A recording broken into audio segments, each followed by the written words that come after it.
안녕하십니까. 여러분의 취업과 이직에 도움을 드리고자 오늘도 영상을 찍고 있는 리얼 취업 스타 이직입니다. 오늘 말씀드릴 내용은 예전에 한번 난리 난 적이 있었는데, 이력서에서 MBTI를 써라. 우리는 이런 MBTI를 원한다. 라고 공고가 딱 떠서 어떤 분들이 이제 분노에 차서 이걸 캡처해가지고 커뮤니티에 올리면서 유머 사이트에서 막 이렇게 조리돌림을 당한 그런 사건이 있었습니다. 저는 일단 이거를 MBTI가 뭐냐부터 시작을 해서 도대체 얘네가 이렇게 하는 게 맞나 안 맞나 이거를 말씀을 드리고, 그럼 도대체 얘는 왜 이걸 했을까? 이걸 다시 순서대로 말씀을 드리겠습니다. 자, 일단 MBTI가 뭐냐라고 말씀을 드리면, 네이버 초록창이나 카카오 노란창에서 검색을 해보시면 아주 잘 설명이 돼 있어요.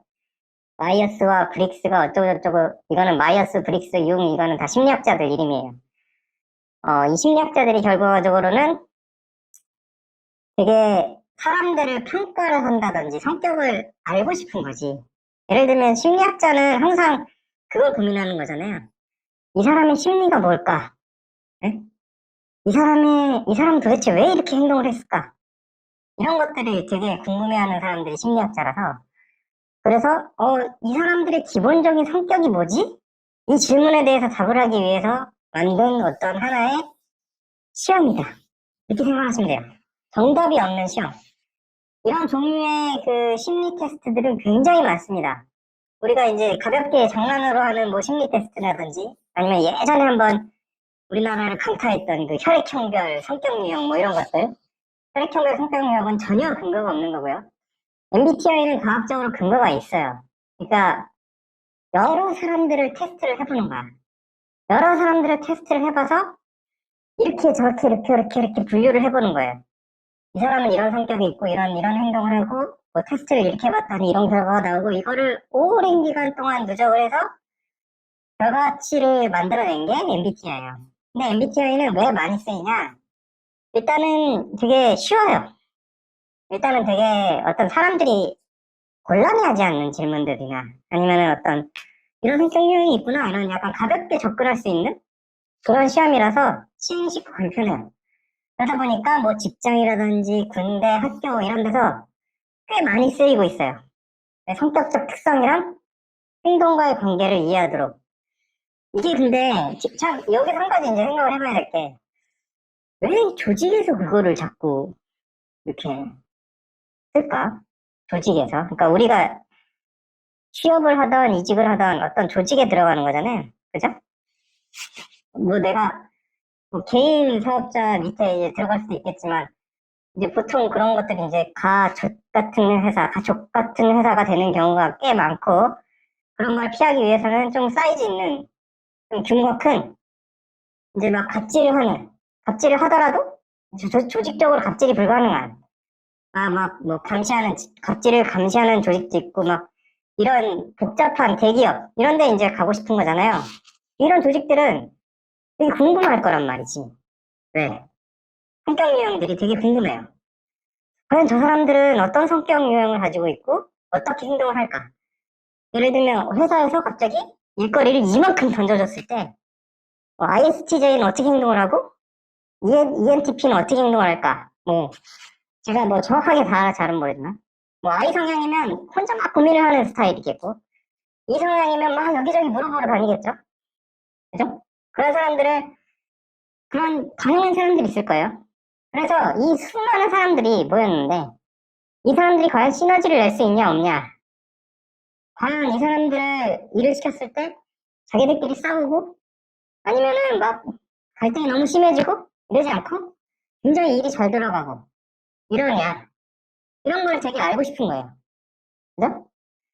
그래서 MBTI나 뭐 다른 심리검사가 굉장히 많이 쓰이고, 일반적으로도 꽤 많이 쓰이는 이유는 사실 그 일종의 하나의 도구로서 사용하기 위해서 쓰는 거예요. 예를 들면 이런 거예요. 되게 쉽게 설명을 해드릴게요. 내가 성격 유형 검사상으로는 상극으로 나오는, 그 MBTI도 상극이라기보다 약간 좀 MBTI는 좀 표현을 순화했죠. 그러니까 결국 사이가 안 좋을 수밖에 없는, 서로 이해하기 어려운 그런 성격 유형이 있잖아요. 이 성격 유형이 있는데, 예를 들면 내가 남자야. 근데 여자가 블랙핑크 리사네? 이게, 저는 솔직히 그러면은, 저는 남자니까, 리사다. 근데 나는 한국인 성격이에요. 저는 굉장히 조용한 성격이거든요. 가만히 있는 걸 좋아해요. 근데 막 와가지고 계속 말 걸어. 근데 얼굴이 리사야. 어때요? 회사 가고 싶지. 내가 가만히 있고 싶은 거랑, 그 여직원이 그 리사 얼굴인 거랑은 완전히 다른 거지. 그죠? 근데 여자 입장에서 똑같이 생각해봐요. 내가, 예를 들면 되게 활발한 사람이야. 말을 하기가 되게, 막 말하는 걸 좋아하고 이런 사람인데, 되게 과묵한 남직원이 있어. 불편해. 막 주변에 이렇게 막 오로라가 쳐져. 쫙 오로라가 쳐지는데 얼굴이 강동원이네? 어. 얼굴이 강동원이야. 어때요? 회사 가고 싶을까? 안 가고 싶을까? 내가 바로 옆에 앉아있는데, 과묵해. 나는 막 계속 전화하고 막 이러면서 막 떠드는데, 약간 싫어하는 것도 같고 막 이러면서 막 약간 신경 쓰여. 근데 이 사람은 싫어하는 건 아니고, 그냥 본인이 그냥 과묵한 사람이야. 근데 얼굴이 강동원이야. 회사 가는 게 즐겁겠죠. 그죠? 그 사람이랑 같은 일을 해. 어떻겠어? 시너지가 날 것 같아. 그 사람 일까지 내가 다 하겠지. 약간 그런 느낌. 자, 어떠세요? MBTI 성격 유형이 상극인데도 단순히 외모라는, 그러니까 외모는 뭘 되게 쉽게 비유할 수 있는 거를 설명을 드렸지만, 예를 들면 이럴 수도 있어요. 예전에 조별과제에서 되게 개그 그거에서 있었는데, 조별과제에서 저는 아무것도 안 하겠습니다. 다만 만날 때마다 예를 들면 커피값은 제가 다 쏘고 제가 시간이 없어서 전공 공부하느라고 이거는 시간을 투자할 수 없으니 만날 때마다 커피값을 다 제가 쏘고 식사도 일주일에 한 번씩 꼭 대접을 해드리겠습니다. 아무것도 안 하겠다는 거잖아요, 조별과제에서. 근데 돈을 자기가 다 쓰겠다는 거잖아. 그럼 어때요? 그럼 어때? 그리고 그 사람이 나랑 성격 유형이 상극이야. 그럼 일이 잘 안 들어갈까? 내가 볼 때 그 조별과제에서 만약에 실제 그게 카톡이었다면 그 조 굉장히 성과가 좋았을 거예요. 한 명은 돈 계속 내고 다른 사람들이 열심히 일을 하고 그럼 그 팀은 잘 돌아간 거예요, 한마디로. 그러니까 사람은 엄청나게 복잡한 동물이에요. 엄청나게. 그러니까 나 자신을 생각해봐. 나 자신을. 나는 되게 복잡한 동물이에요. 어쩔 때는 이런 행동이 마음에 들기도 하고 어쩔 때는 되게 싫기도 하고 막 이래요. 그죠? 어쩔 때는 이런 사람이 되게 좋기도 하고 어떤 때는 이런 사람이 되게 싫기도 해. 그죠? 그래서 단순히 MBTI나 다른 어떤 심리검사를 다 갖다 들이밀더라도 그걸로만 평가할 수는 없어요. 지식, 학습 능력, 외모, 습관, 심지어 그냥 되게 사소한 말버릇이나 행동, 습관 이런 것들도 되게 신경을 많이 쓰인단 말이에요. 그래서 MBTI나 다른 심리검사 만약에 그게 실제로 그렇게 유용하면은 당연히 예를 들면 S사가 S사라고 얘기 안 해도 되겠다.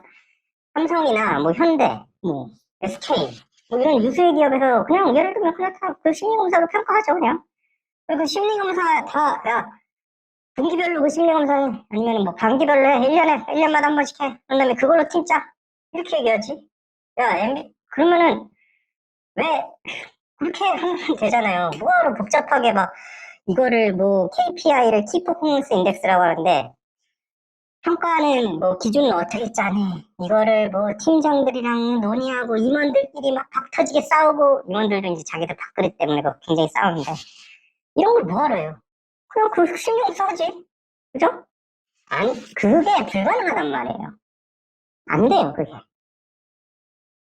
그런데 이거는 이제 그 사람들 그 MBTI 공고를 냈던 분들을 약간 까는 내용이었지만 그래서 조금이나마 그분들의 이제 고충을 이해를 해보자 라고 한다면 굉장히 소규모 기업이었어요. 제가 봤을 때도. 그냥 이렇게 공고에 이게 회사 이름이 가려져 있고 이렇긴 한데 공고 스타일이나 이런 걸 딱 봤을 때 약간 좀 체계가 있는 회사는 아니었어요. 그런 경우에는 일단은 그거예요. 뭐냐면 소규모 기업 같은 경우에는 한 사람이 굉장히 다양한 일들을 많이 시키게 돼요. 예를 들면 인사 업무라고 뽑았다고 해서 인사만 시키지 않아. 인사도 했다가 저 고객도 만났다가 샘플 들고 고객사 가가지고 갑자기 영업직이잖아, 그거는. 영업도 했다가 이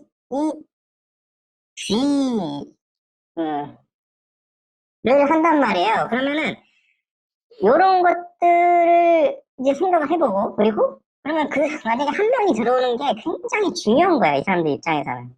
그죠? 그러면은 이 MBTI가 어떻게 보면은 1차적으로 사람들을 걸러낼 수 있는 수단이 될 수 있어요. 근데 이런 짓들을 이제 대기업이 안 하는 이유는, 대기업이 이렇게 해서 만약에 엄청 능력자인데 MBTI 때문에 잘렸다. 그럼 걔네 입장에서 엄청 손해거든. 네?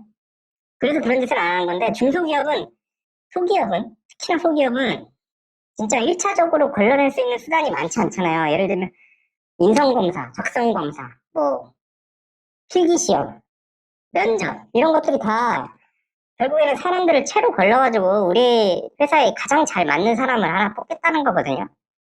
하나에서 뭐 여러 명을. 그러면은 걸러낼 수 있는 수단들이, 근데 생각해보면 인성검사? 돈 들죠? 인성검사 검사비 내야 돼요. 그거 검사 개발한 심리 관련된 그 분들한테 다 돈을 내야 되는 거고, 적성검사 당연히 돈 내고요. 필기시험 시험 내야 되고, 뭐 시험을 뭐 회사 안에 있는 사람들이 시험을 낸다고 해도 그 시험 내는 시간이 돈이죠. 그렇잖아요. 다 회사원들 있을 거 아니야. 사장이 다 쓰진 않을 거 아니야. 그죠? 사장이 다 쓴다고 해도 그 사장 시간도 다 돈이거든. 그죠? 면접 다 돈이에요. 그러니까 소기업은 그럴 여력이 없는 거지. 네. 그래서 그들 입장에서는 고민을 많이 했을 거야. 도대체 뭘로 걸러낼까? 그러다가 젊은 층들이 MBTI도 많이 하고 있고, MBTI에 상극인 뭐 성격 유형이 있긴 있으니까 잘 조화되는 유형이 있긴 있고, 그리고 우린 소기업이라서 몇 명밖에 없으니 이런 유형이 들어오면 좋겠다 라고 판단을 내서 공고를 낸 거예요. 물론 조리돌림을 당했지만. 네. 그래서 그렇게 이해를 해볼 수 있겠다, 이렇게 말씀을 드리겠습니다. 채용 시장이 굉장히 힘들어요, 지금도. 그런데 타겟을 제대로 알고, 자기를 제대로 알고, 타겟 회사를 제대로 알게 되면 되게 좀 스무스하게 들어갈 수 있는 부분들이 있습니다. 네. 그래서 그런 부분들에 대해서 조금이라도 도움을 드릴 수 있는 정보들 앞으로도 계속 말씀을 드릴 테니 구독과 좋아요 부탁드립니다. 감사합니다.